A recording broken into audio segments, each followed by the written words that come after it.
Thank you for being with us. Day two of the competition, and today there are two Cannes favourites in the running. That's right. The first one in competition today came from French director Bruno Dumont, who has been in competition 3 times as well. The 2 previous times he won twice the Grand Prix, which is like the #2 prize here in Cannes.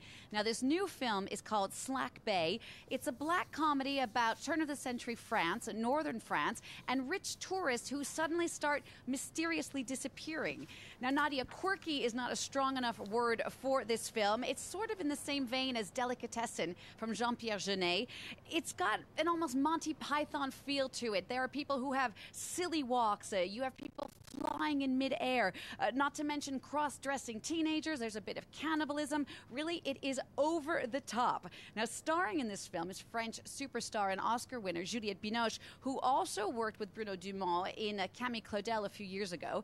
In this film, she plays a very high-strung, over-the-top aristocrat, and she talked a bit more about working with Dumont a second time at the press conference. Let's listen. Before the shoot, Bruno was a bit concerned about where this comedy was headed, because we went really deep into tragedy with Camille Claudel.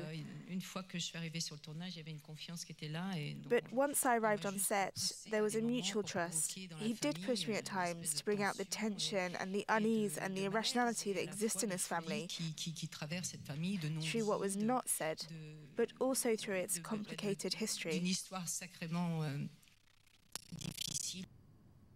Now, the second film in competition today, Jeannie, is the polar opposite of Slack Bay. It's called I, Daniel Blake, and that's by British director Ken Loach. That's right, and this year he broke his own record, screening his 13th